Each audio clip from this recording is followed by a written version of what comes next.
Oi, pessoal! Hoje a gente vai mergulhar em um dos capítulos mais, digamos, intrigantes da Bíblia. Números, capítulo 5.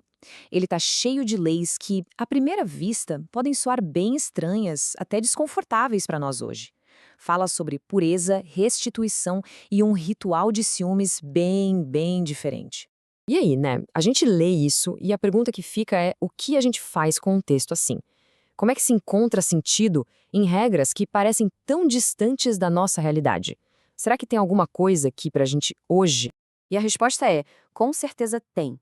Juntos, a gente vai olhar para a estrutura desse capítulo e descobrir os princípios que ele revela sobre santidade, sobre justiça e, principalmente, sobre como a presença de Deus impacta cada cantinho da comunidade. Então, bora lá! Para começar, a gente precisa entender o cenário. Nada em Números 5 faz sentido se a gente não pegar a ideia fundamental. O acampamento de Israel era um lugar santo. Pensa assim, a ideia que comanda tudo aqui é que a presença de Deus estava literalmente morando no meio do povo, lá no tabernáculo. E viver tão perto da santidade de Deus exigia um padrão de vida completamente diferente para todo mundo. E isso já puxa um conceito-chave: pureza cerimonial. É muito importante a gente entender que ser cerimonialmente impuro não significava ser uma pessoa má ou pecadora, não. Era um estado temporário que deixava alguém inapto para se aproximar do espaço sagrado. Era uma forma de honrar e respeitar a santidade absoluta de Deus.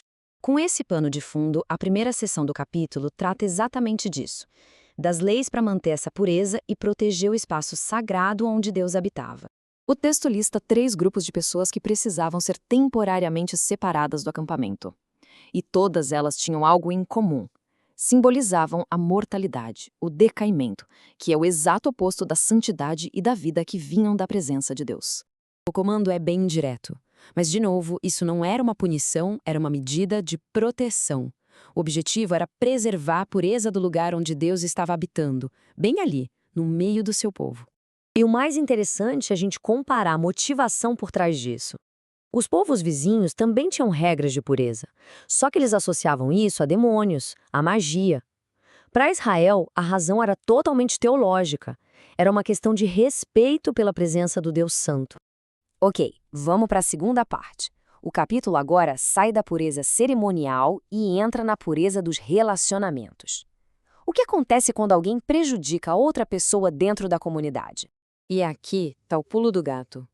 Um pecado contra o próximo é também uma ofensa contra Deus.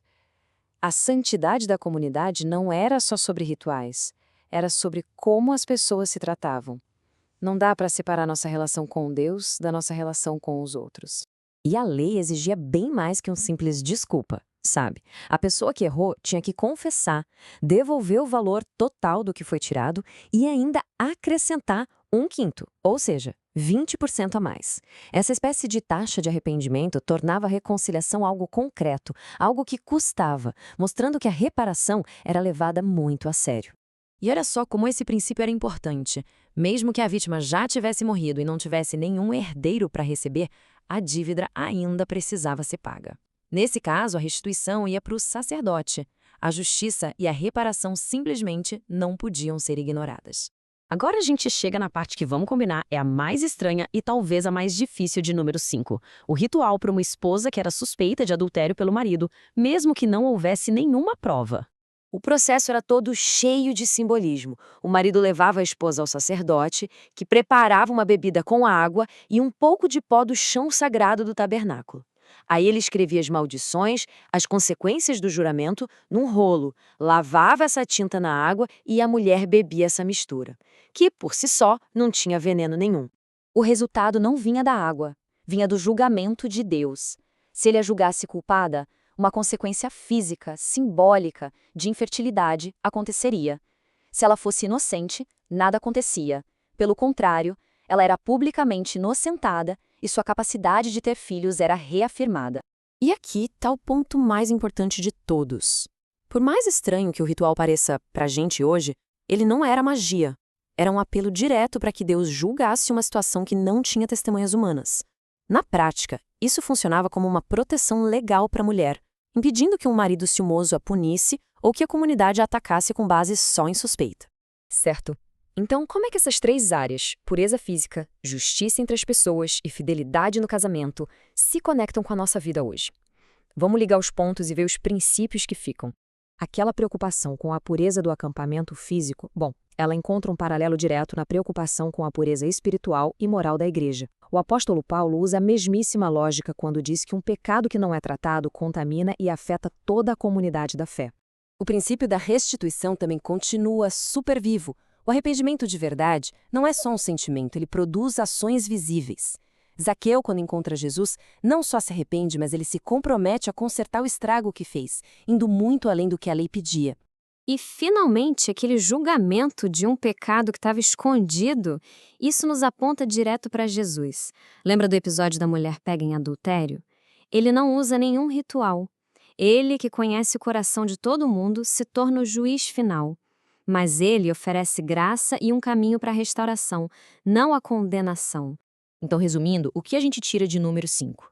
Primeiro, que a santidade de Deus é algo sério e impacta todo o espaço que ele habita. Segundo, que as nossas ações, mesmo as secretas, afetam os outros e exigem uma reparação de verdade. E por fim, que a gente pode confiar que Deus é o juiz justo de todas as coisas, especialmente daquelas que ninguém vê. Isso tudo nos deixa com uma pergunta para a gente pensar. Se a presença de Deus entre nós é algo tão sério e ao mesmo tempo tão maravilhoso, como essa verdade deveria moldar as nossas comunidades, os nossos relacionamentos e a nossa vida pessoal hoje em dia? Fica aí a reflexão. Obrigado pela companhia.